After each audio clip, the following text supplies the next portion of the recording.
Hi friends, मैं Vinod sir और आप देख रहे हैं विनोद जीएस गुरु चैनल। प्यारे, इसके पहले दो वीडियो आपके मौलिक अधिकार से संबंधित पढ़ चुके हैं,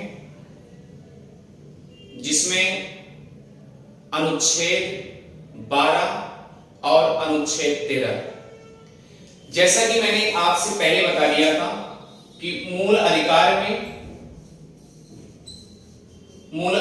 में अनुच्छेद 13, अनुच्छेद 12 में आपको राज्य की परिभाषा बताइए।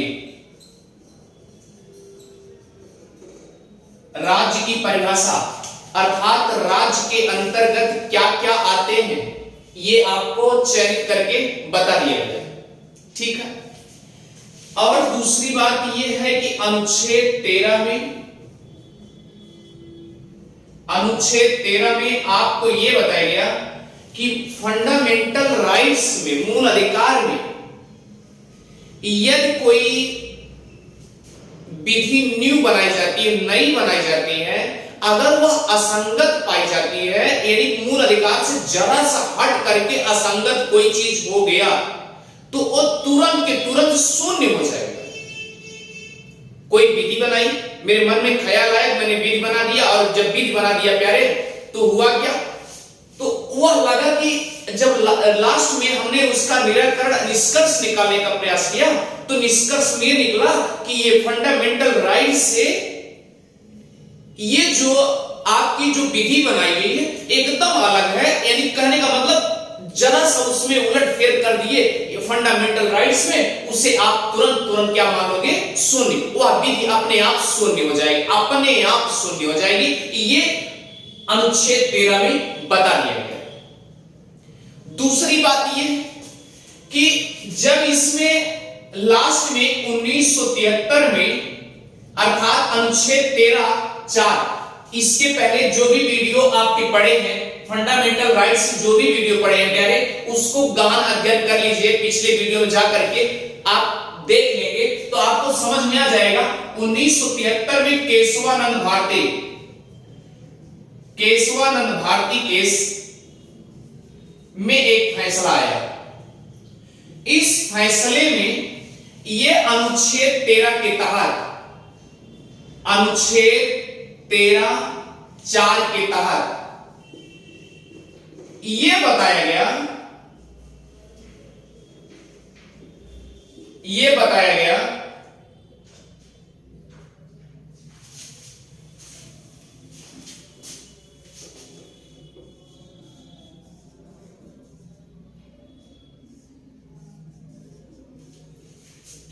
कि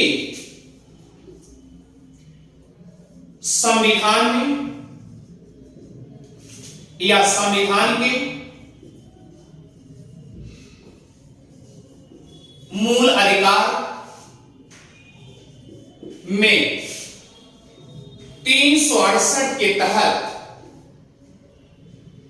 आपको पता होगा 368 के तहत भारतीय संविधान में 368 के तहत क्या क्या संविधान संशोधन किया जाता है। 368 के तहत मूल अधिकार में 368 के तहत क्या करेंगे?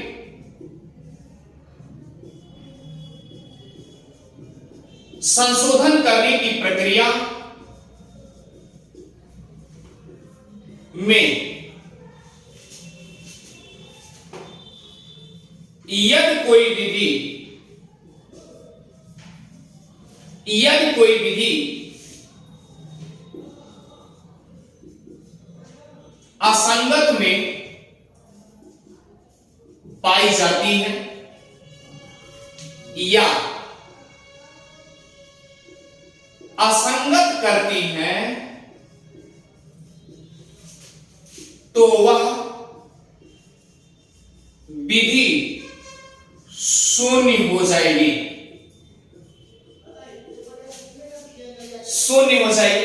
इसका मतलब यह है कि अब भैया केशवानंद भारती में एक कई शब्द याद रखिएगा। केशवानंद भारती में एक शब्द कहे कि संविधान के मूल अधिकार में 368 के तहत संविधान संशोधन की जो प्रक्रिया है, उसमें यदि कोई विधि असंगत पाई जाती है, यदि मूल संविधान में संशोधन किया जा सकता है, मूल संविधान मूल अधिकार में मूल अधिकार में संशोधन किया जा सकता है, लेकिन मूल ढांचा में, मूल संरचना में संशोधन बिल्कुल नहीं हो सकता।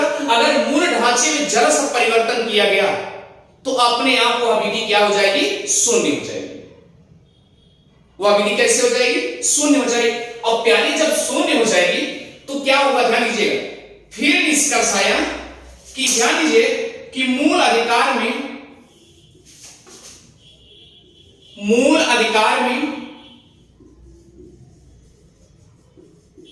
में संशोधन हो सकता है,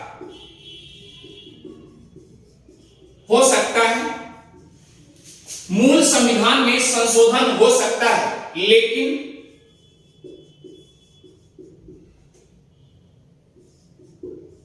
मूल ढांचा के साथ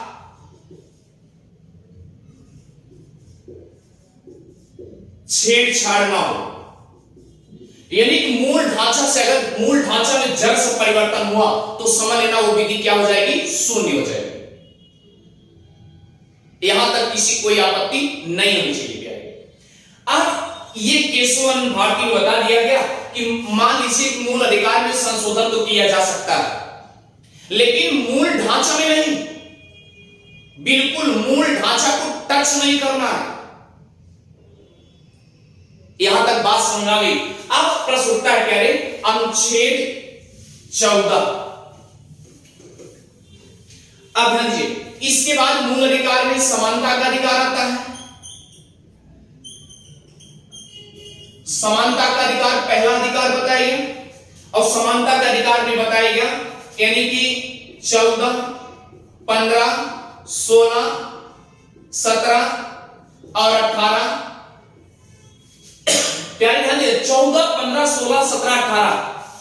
अगर आपसे पूछा जाए समानता के अधिकार में कुल कितने अनुच्छेद हैं, तो 5 नहीं बल्कि 4 नहीं बल्कि 5 बोलेंगे। कितने अनुच्छेद हैं? 5।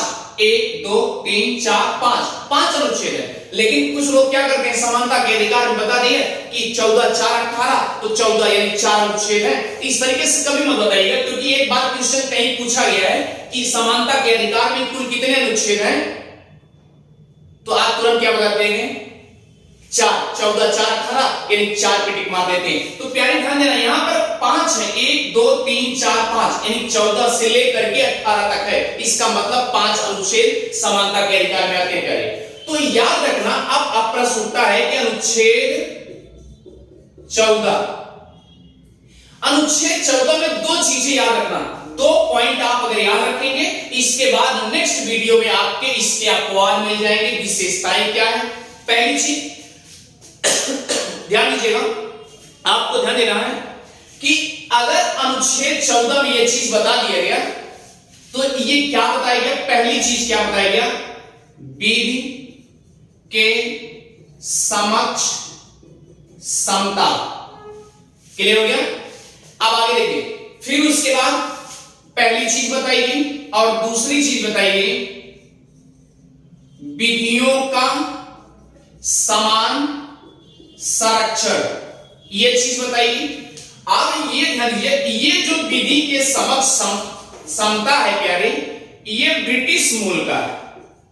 कहां का है? ब्रिटिश मूल का। अब ब्रिटिश मूल के एक वेत्ता है, संविधान वेत्ता है, जिनका नाम है, याद रखिएगा, एबी डाइसी। एबी डाइसी, क्या नाम है? एबी डाइसी। ये विधि के समक्ष समता यानी कि विधि के सामने, यानी जौन कानून बनाया गया है उसके समक्ष सभी समान हैं। बात पकड़ में आ गई? अच्छा, और ये जो बताया गया विधियों का समान संरक्षण, तो ये जो बताया गया ये अमेरिकी मूल के तत्व हैं, अमेरिका से लिए गए हैं, अमेरिका के संविधान से।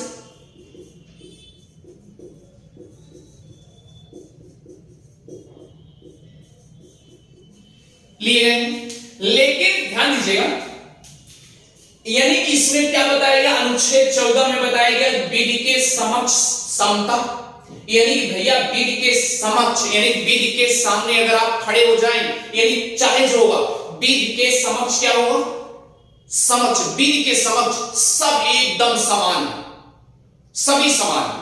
यहां तक बात सुन। अब क्या लिखा है, विधियों का समान संरक्षण, यानी कि विधियां जो लगाई, विधियां जो मूल अधिकार की जो भी विधियां हैं, आप ध्यान दीजिए, मूल अधिकार की जो भी विधियां हैं वह विधियां सबके ऊपर समान संरक्षण का काम करता है, यानी सही सही सबका रक्षा करता है, एकदम समान की तरह रक्षण करता है। तो इसका मतलब ये जो विधियों का समान संरक्षण है ये अमेरिका के संविधान से लिए गए हैं और ये विधि के समक्ष समता का लिया गया है। एक ब्रिटिश मूल के वेत्ता है एबी डाइसी, और इन्होंने कहां से इन्होंने लिखा है विधि का शासन, इन्होंने लिया है विधि का शासन से लिया है। अब ब्रिटिश मूल में विधि का शासन से इन्होंने ले लिया कि विधि के शासन में इन्होंने पाया क्या, विधि के समक्ष समता, एक हो चुका। अब इन्होंने एक इसमें विधि के शासन में एक वर्ड लिखा गया था कि अगर कोई व्यक्ति मूल अधिकार का हनन करता है या दांडी करता है, यानी बगैर छेड़छाड़ किए उसको सजा नहीं सुनाई जाती। पहली प्राथमिकता दी गई कि जबरदस्ती मान लीजिए कोई बिल बन गई और उसको क्या किए, शासन इसी के अकॉर्डिंग इसमें बताया गया, विधि के शासन बताया गया कि मान लीजिए तब तक किसी व्यक्ति को दंडित नहीं किया जाएगा जब तक किसी कानून का उल्लंघन ना किया हो।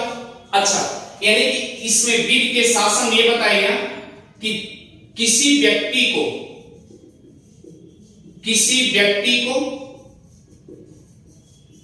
तब तक दंडित नहीं किया जाएगा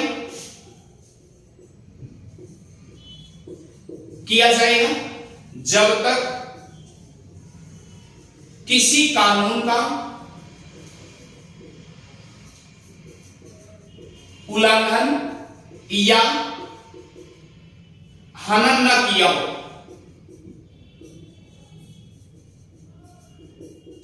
ये किसमें बताया गया, विधि के शासन बताया गया। और विधि के शासन अर्थात ये ब्रिटिश मूल का है, इसी में बताया गया प्यारे, इसमें एक बात कही गई कि किसी व्यक्ति को तब तक दंडित नहीं किया जाएगा जब तक किसी कानून का उल्लंघन या हनन ना किया हो। तो जबरदस्ती थोड़ी किसी, इसका मतलब इसी में बताया गया कि विधि के समक्ष समता, अर्थात विधि जो है, जो भी विधियां बनाएगी सबको समान, विधि के समक्ष सबको समान समझा जाएगा। अब ये बात बताइए, अब उसे भी ये भी बताएंगे, दो वर्ड बताएंगे कि विधियों का समान संरक्षण, यानी कि जब भी विधियां, जो भी विधियां लगाई जाएंगी वह याद रखिएगा, वह उसका समान संरक्षण सबके ऊपर होगा, ना कोई उच्च या कोई निम्न वर्ग, न जात, न धर्म, न लिंग, यानी बगैर भेदभाव किए सबको समान संरक्षण दिया जाएगा, विधियों के समान संरक्षण सबको दिए जाएंगे। और दूसरी बात इसमें बताया गया विधि के समक्ष समता, इसमें भी उच्च नीच और ये सब बात नहीं की जाएगी प्यारे। तो ये बात हमें लगता है कि आपको सटीक तौर से आपको अच्छे से समझ में आ गई होगी प्यारे। अगर ये बात आपको अच्छी लगी है तो प्यारे आप इसे याद रखिएगा, अच्छे से कॉन्सेप्ट बनाते रहिएगा। इसके ढेर सारे अपवाद भी हैं कि जैसे राष्ट्रपति भाई उच्च क्वालिटी के हैं, प्रथम नागरिक हैं, तो अब उनके लिए हम नेक्स्ट क्लास में आपको डिस्कस कर देंगे। और ये चाहते हैं पहले इतना फैक्ट टू फैक्ट आप इसे बना लीजिएगा, यानी कि विधि के समक्ष समता और विधियों का समान संरक्षण अमेरिका के संविधान से ये लिया गया है, और विधि के समक्ष समता ब्रिटिश मूल व्यक्ति एबी डाइसी, विधि का शासन किसी व्यक्ति को तब तक दंडित नहीं किया जाएगा जब तक किसी कानून का उल्लंघन या हनन न किया हो। ठीक है, ये बात समझ गई। यानी इसमें उच्च जात निम्न, यानी कि राज्य भी, इसमें राज्य भी राज्य के अंतर्गत बताया गया, और व्यक्ति भी बताया गया। व्यक्ति यानी कि अगर जैसे मान लीजिए कोई कंपनी का मालिक है, वो भी तो धनाढ्य परिवार का है, धनी व्यक्ति है, और ये नॉर्मल व्यक्ति है, उसको भी क्या किया आपने, उसको वरीयता आपने दे दिया, अच्छा विधि के समान अच्छा आपको क्वालिटी मिल जाएगी, यानी आपको अच्छे से सारा रिस्पांस मिल जाएगा, तो आपने उसके समान दे दिया। लेकिन एक निम्न वर्ग को क्या किया आपने, उसे कटघरे में डाल दिया। ऐसा कुछ नहीं, विधि सबको, चाहे वह उच्च हो चाहे वह निम्न हो, सबको क्या करोगे, विधि के समक्ष समान समझोगे और विधियों का समान संरक्षण भी उसे प्राप्त होगा। यानी जो भी विधियां बनाई गई, यानी ना कोई उच्च और ना कोई निम्न, ना कोई जात, ना बिना भेदभाव किए, कहने का मतलब बिना भेदभाव किए ये आपकी समानता के अधिकार दिए गए प्यारे आर्टिकल 14 में। क्लियर? यहां तक बात अच्छे समझ में आ गई होगी। अगर आपको अच्छे समझ में आ गया प्यारे, तो आप विनोद जीएस गुरु चैनल सब्सक्राइब करना ना भूलें। ठीक है, थैंक यू प्यारे। और रही बात इसके जो अपवाद हैं और जो फैक्ट हैं, इसे हम डीपली आपको अच्छे समझा देंगे। थैंक यू प्यारे।